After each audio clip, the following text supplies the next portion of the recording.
You seriously need to start making more of an effort, Greta. Maggie, what do you mean? With Chad. Chad? What about him? Is he really my grandson? Yes, of course he is. He doesn't even say hello to me when we walk past each other on the street. Not only that, but he won't even look at me. How on earth are you raising that boy for his manners to be this bad? Huh? But when I go out on walks with Chad, he always says hi to the neighbors. He's usually so polite. I'm sorry. Well, you know what? I don't need him. What value is a boy who's all smiles when it comes to a bunch of neighborhood strangers, but can't even say hi to his own grandmother? You may as well have him adopted if this is how he's going to act. Please start taking my reputation into consideration from now on. Do you have any idea how embarrassing it would be if any of the neighbors saw my own grandson ignoring me? Maggie, I told you this before, but my son isn't some tool to boost your reputation. You wait outside the gates after school, snatch him away from his friends, and force him to carry your bags. You never stop talking about how he's going to Harvard and make him spend nearly all his free time with private tutors. Have you ever stopped to consider that maybe he's just avoiding you because he doesn't like the way you treat him? I've never heard such cheek. How dare you speak to your mother-in-law like that? Believe me, I want him to like his grandma too. But if you insist on continuing to treat him like this, I seriously doubt he ever will. Are you saying I'm at fault here? That's simply not true. I've been around a lot longer than you, young lady, which means I know a damn sight more about the world than you do. The problem here is your parenting, plain and simple. If you were teaching him the proper manners, this wouldn't be happening. The first step is to acknowledge your flaws as flaws, Greta. You'll never make any progress if you carry on living in denial. Right. Sorry. Anyway, do you have a date for the birth yet? Huh? Graham told me. He told me you're pregnant again. Why didn't you tell me first? To think you'd keep your own mother-in-law in the dark. Sorry, I've been so busy lately I've barely had time to think. Oh, this is what I mean when I talk about your flaws. You really should be working on improving this aspect of your personality. Let me make one thing clear. You absolutely will be giving birth to a girl this time. I won't forgive you if you give me another boy. You won't forgive me? That's totally out of my control. Yes, I won't forgive you. I think you know why, too. What do you plan on doing if you pop out another rude, disrespectful brat like Chad? What this family needs is some brightness and warmth. All you've done is provide us with misery so far. I know you can do this, Greta, so don't let me down, okay? By the way, if it is a girl, I will be naming her. Make sure you don't go sticking your nose in and trying to influence my decision, okay? Excuse me? You'll be naming my daughter? Of course. I've dreamed of having a little granddaughter for so long now. But me and my ex-husband got divorced very quickly and Graham is my only child. But remember, as his wife, you are technically my daughter, so you're obliged to defer to me on naming rights. So basically I should just keep my mouth shut while you pick my daughter's name for me? Exactly. See, you get it. Perhaps you're more intelligent than I thought. You can't be serious. Surely a child's parents should be the ones who decide on a name. A mother-in-law's word is absolute. If you won't acknowledge that simple principle, you're not even doing the bare minimum required for me and you to have a positive relationship. I suggest you think long and hard, young lady. Anyway, this isn't a discussion. What I say is final. Make sure you take Graham with you every time you go to the hospital for a scan. Since you can't be trusted to communicate with me properly, you can take my son with you. I want to know whether it's a boy or girl as soon as you two get the news. Do I make myself clear?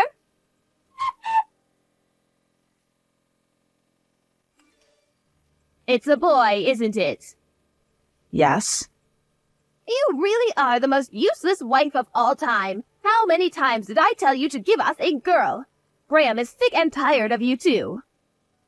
Maggie, listen to me. Whether my child is a girl or a boy makes no difference to me. I'll love it all the same regardless of gender. But seeing my husband screaming and shouting like that at the hospital today was honestly terrifying. Graham was shouting?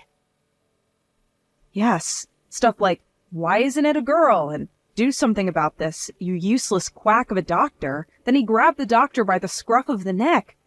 When he was done giving the staff what for, he turned on me, yelling in my face till he had nothing left to yell. Then he just went home on his own. Why the hell is a child's gender so important in the first place? I don't know what to do anymore. Graham's supposed to be the one I can rely on the most in the world, but I feel like I barely recognize him anymore. Please, will you talk to him for me? Not a chance. Huh? Oh, what do you mean, huh? As far as I'm concerned, Graham did nothing wrong. We've been telling you we want to have a daughter since forever. And what did you go and do in spite of that?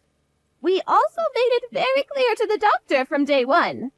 Not just that, but I've been phoning him every day ever since just to make sure he got the message. You did what? You phoned the hospital every single day?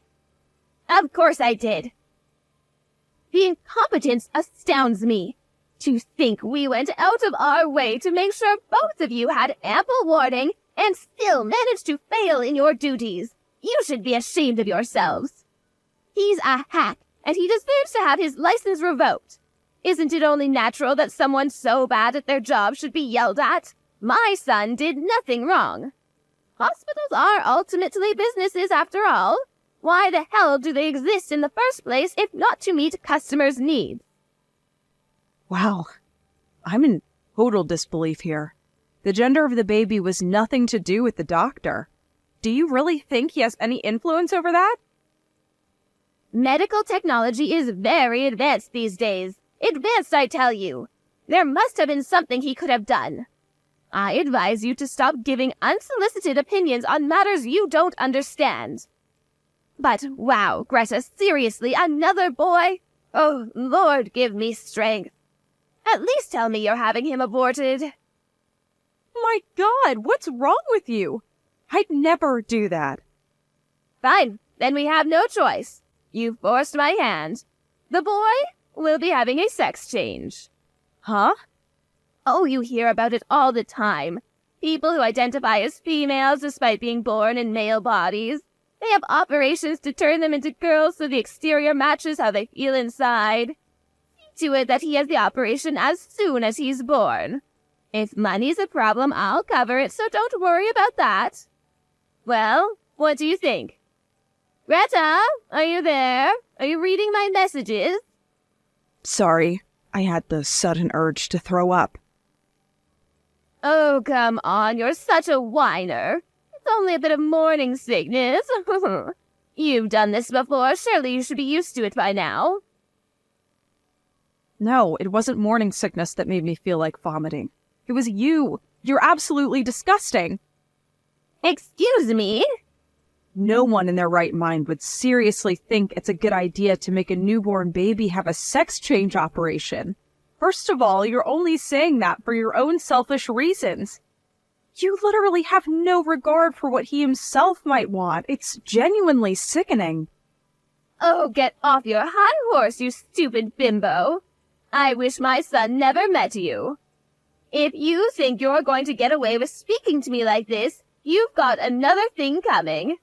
I have some tricks up my sleeve, you know. You'd be a fool to underestimate me. Do whatever you want. I don't want to have anything to do with any of it.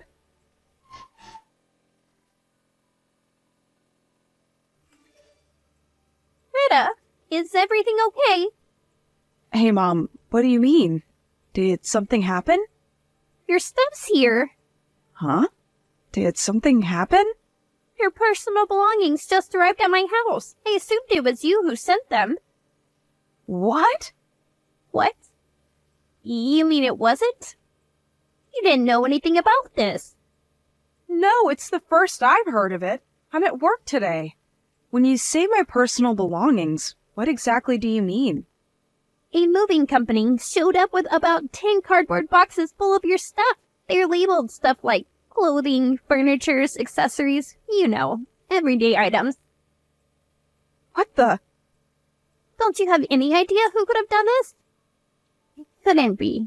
Wait, how are things between you and Graham? Are you two getting along? Mom, can I come stay with you at your place today? I have the next 2 days off work. Of course. That's fine, darling. If you want to talk about something, I'm here, okay?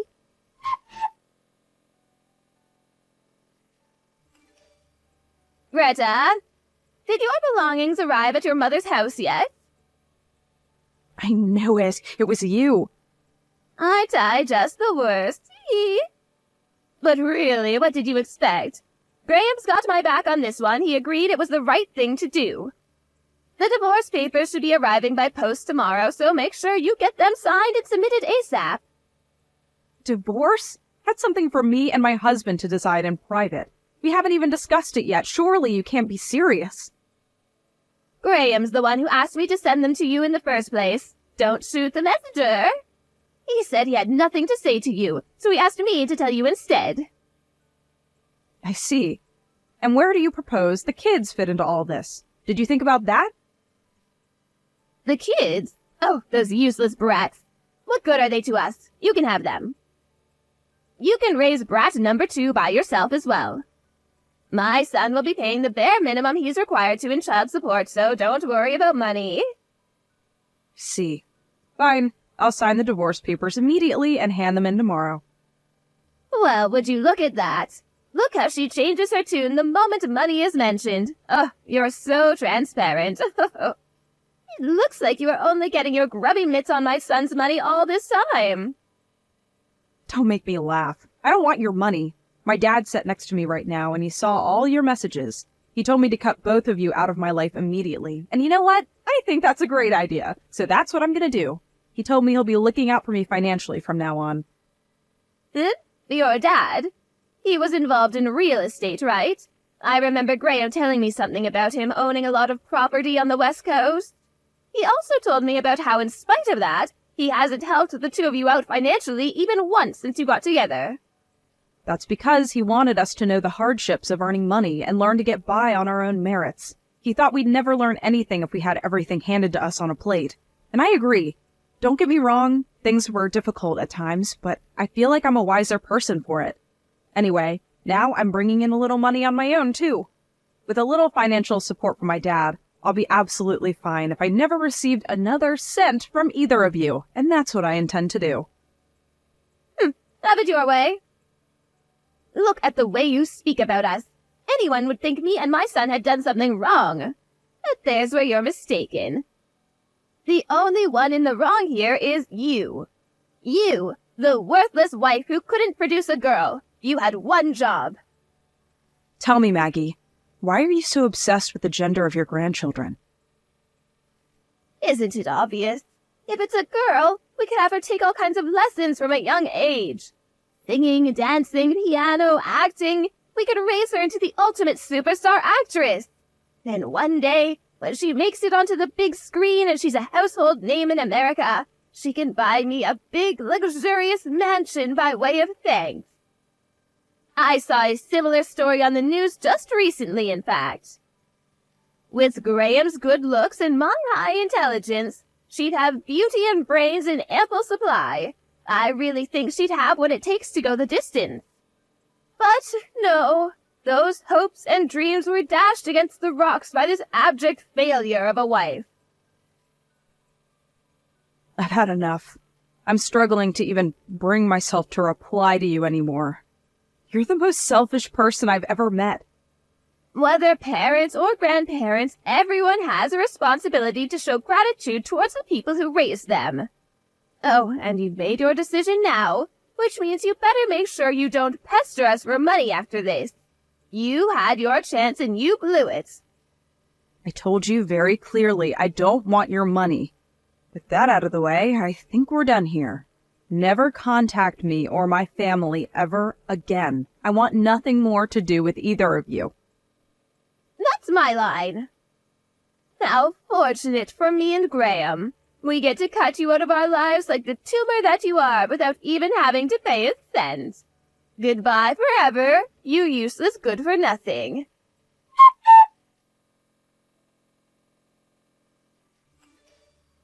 Edith, my, oh my, it's been a while. How have you been? Oh, it's me, Maggie. You know, the exceptionally kind woman who allowed your tragically useless daughter into her family for a little while. I see. My daughter told me you'd never be contacting me again, so I didn't know who it was. Well, you see, that was my intention, but things have changed. I messaged you because there's something I urgently need to talk to Greta about. I couldn't get through to her number, so I messaged you instead. I see. What is it, then? Why do you want to talk to my daughter? Well, you see, here's the thing. Graham got married last year. Oh, he did? That's amazing news. Congratulations. No, it's not amazing news at all. Excuse me? His new wife is just awful. I've never met anyone with such a rotten personality. She seems hell-bent on making an enemy of me. On top of that, she's the one who wears the trousers in the relationship. She turned my poor Graham into her own personal worker drone slave. Even he can't make her see sense. I see. That's a real shame. But wait, that's not even the half of it. The most unbelievable thing is that apparently she can't even have kids. Oh, really? Well, there are all sorts of couples around these days. I suppose that's just the modern age for you. Oh, that's not the point. I wanted Graham to provide me with a little girl more than anything. Surely it's a wife's duty to meet her mother-in-law's expectations. Oh, good grief. Anyway, now you understand the awful situation we're in. I'll get to the matter at hand. You see, I was wondering if your lovely daughter Greta would get back with my son. Excuse me? Let's face it, I'm not the spring chicken I once was. I'll probably be in need of care within, 10 years? I'd have to be delusional to think there was any hope of his current bitch queen of a wife looking after me. So basically, Maggie, what you're saying here is that you want my daughter to get back with your son so she can change your diapers when you get old? Oh, why do you have to put it like that? Anyway, that's not the only reason. Look, if you get her to come back, me and Graham will accept both of their boys back into the family, and they can finally be raised by their mom and dad together. We're even willing to overlook the unfortunate fact of their genders. How does that sound?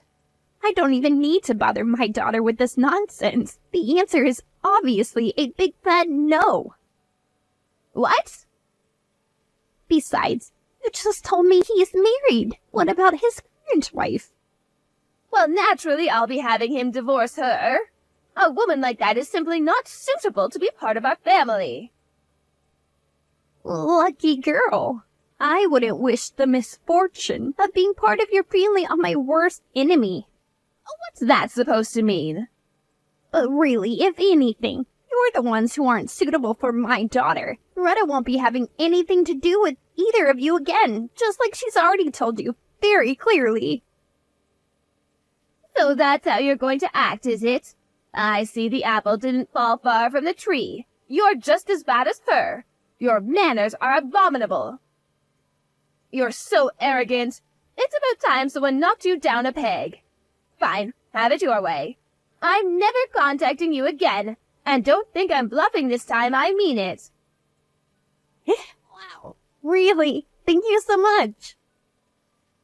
Oh, what good is a wife who can only produce boys anyway? Good riddance. Oh yeah. One last thing before you go. It's about the baby. Her name's Angelica. WTF? Like Greta came up with it all by herself. You know, because that's what parents do. Isn't it just beautiful? Wait, what? Just wait, can you confirm something for me? Sure. You're talking about the baby that was born just after the divorce, aren't you? That was a boy, wasn't it? Nope, girl. What? Oh no, don't tell me you didn't know. Obviously, I didn't know. The doctor himself told me it was a boy. Ah, of course. So get this. It turns out the image on the ultrasound at her first checkup was blurry, which means the doctor got it wrong. He realized his mistake after the third scan. My beautiful granddaughter. She's the biggest bundle of joy you could ever lay eyes on. Chad and her grandpa absolutely dote on her. I don't believe it. That kind of thing actually happened? You're lying. You do realize I can find out whether what you're saying is true very easily, don't you? Just come clean. Let me just stop you there, sweetie. You are absolutely not, under any circumstances, welcome at our house. Okay? I could send you a photo to prove I'm not lying. But, actually, you know what? Why do I even need to prove anything to you? You mean nothing to me or my daughter, and really you shouldn't even be speaking to me right now. I'd feel bad for little Angelica to have someone like you even seeing a photo of her, so I'm gonna pass on that one. Don't mess me around, Edith. Is she a girl or not? Yep. Anyways, if you'll excuse me, I have to go and pick the kids up from school. Wait! Edith, please. Excuse me? I'm being bullied by my new daughter-in-law on a daily basis. I've taken to the bottle. I barely eat or sleep. Please. My son's no use either. She's got him wrapped around her little finger. I think they may actually end up kicking me out of the house at this rate. Oh, no. So please, Edith, won't you and Greta welcome me into your family? You can't be serious. I mean, it's hardly fair to make me a pariah, isn't it? Little Brad and Angelica are my grandchildren, after all. Let me live with them. You wouldn't deprive them of their grandmother, would you? Maggie, your grandson's name is Chad. Anyway, you must be joking me, right? This is all a joke, isn't it? Yes, I meant Chad. My lovely, darling Chad. Oh, please, Edith, why would I joke about something like this? I'm 100% serious. I'm begging you here. If we weren't messaging each other, I'd be on my knees right now. Oh, so what do you say? Will you persuade Greta for me? Persuade her? The answer is no. You'll never set foot in this house again. You have no recollection of how awfully you treated my daughter? Oh, that's ancient history. Get over it already. I want to see my grandchildren. You're the one who wanted nothing to do with them in the first place. You have no right to be part of their lives anymore.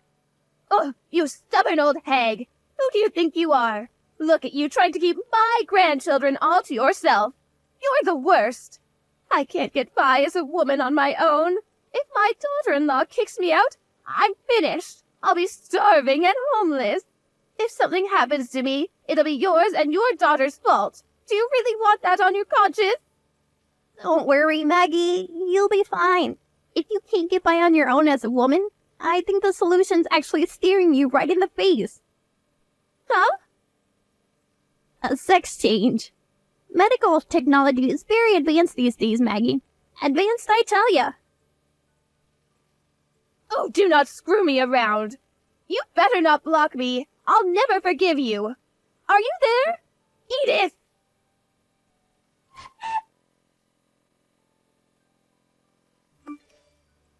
Later on, my ex-mother-in-law attempted a full frontal assault on our house.